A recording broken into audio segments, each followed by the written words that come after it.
Hey gorgeous, it's Shaniqua aka Gemini Curls, and today I'm going to go over the 5 main types of products for anyone just starting out on a healthy hair journey.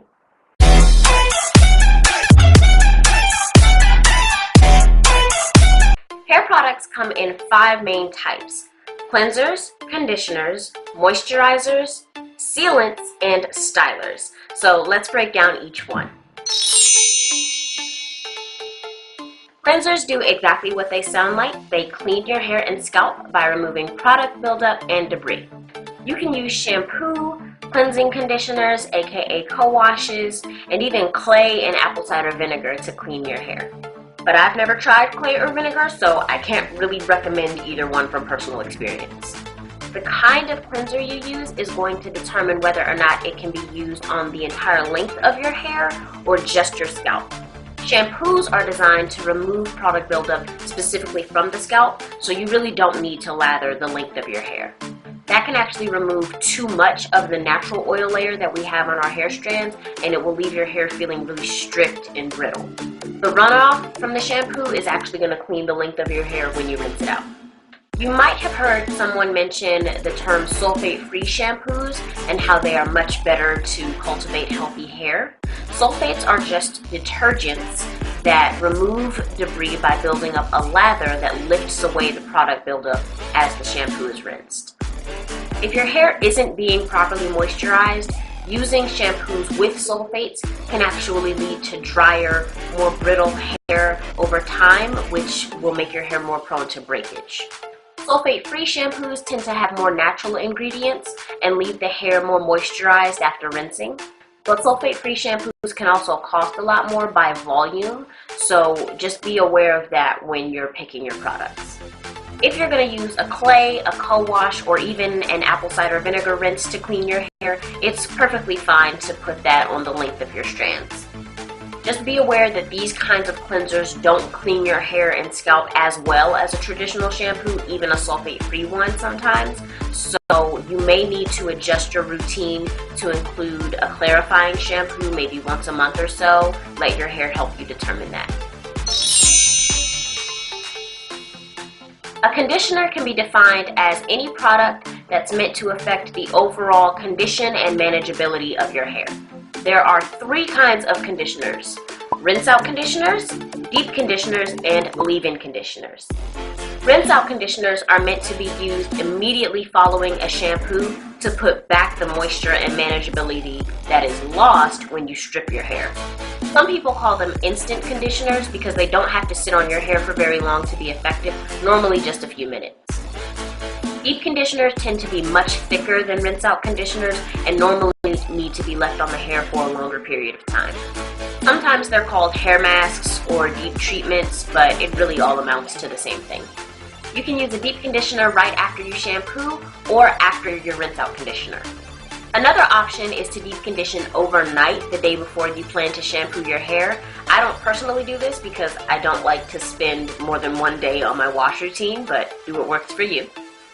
Some deep conditioners might ask that you use them in conjunction with a blow dryer or even a hair steamer to help them really adhere to your strands and even penetrate into the cortex, which is the inside of your hair. If you have a high quality deep conditioner, you should see its effects lasting on your hair anywhere from a few days to even a week. Leave-in conditioners have the lightest consistency of the 3 kinds of conditioners that I've mentioned and are normally meant to be used on the hair immediately following a wash session. Some leave-ins are also good for detangling your hair, but not all.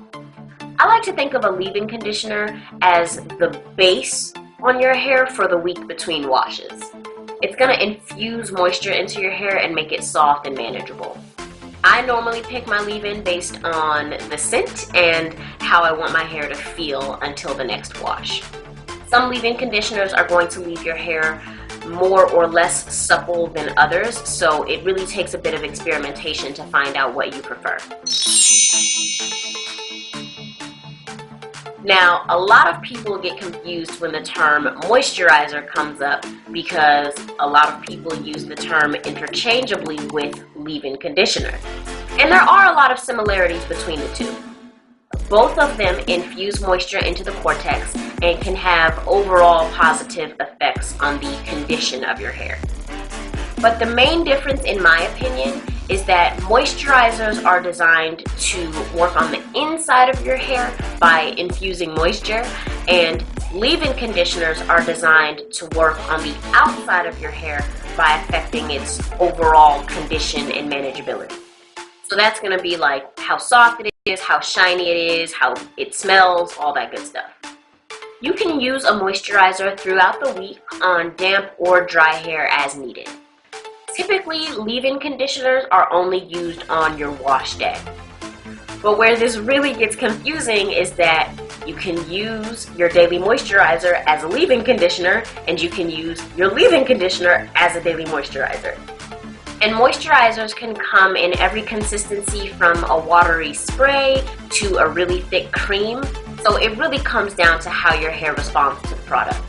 I like to use just one product to serve both functions as a leave-in and a moisturizer, but your hair might have different needs, so experiment.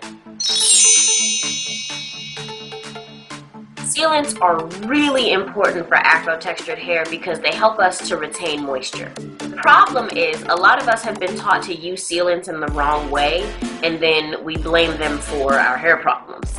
If you use anything that is not water-based to moisturize your hair, stop. Stop right now. Stop right now. Thank you very much. I need somebody with a... I love the Spice Girls. What can I say? A sealant is anything oil-based, like olive oil, coconut oil, shea butter, cocoa butter, hair grease. And sealants should only be applied to your hair after it has been moisturized with a water-based leave-in conditioner or moisturizer. They help retain moisture by slowing down how quickly water can evaporate from your hair. Remember that even when your hair is dry to the touch, there's still water inside of your strands, helping to keep your hair supple and elastic. Sealants also reduce the friction between your strands, which reduces breakage and adds shine and softness. A lot of us grew up in the habit of oiling or greasing our scalps, but that really isn't necessary unless you have some type of scalp condition that benefits from putting oil on it. Your scalp produces its own oil called sebum, which naturally keeps your hair and skin soft and moisturized. The problem with afro-textured hair is that all the twists and turns and curls keep our sebum from reaching much further than the first few inches of our hair, which is why our hair can feel so dry if we don't use external sealants after moisturizing. Some people are adamantly against adding anything to your scalp, especially if it's hair grease. Reason being, grease is very thick and some people think it clogs pores. But that actually isn't true. The molecules in petroleum, which is the main ingredient in hair grease, are too large to actually fit inside of the pores in human skin. And your scalp is skin. But if you grease your scalp when your hair is dirty or your hands just aren't clean, you can trap dirt on your scalp that actually is small enough to get into your pores, which can lead to buildup and scalp pimples. So if you're going to grease your scalp, use as little product as you can, as infrequently as you can, and only on hair that's clean and with clean fingers.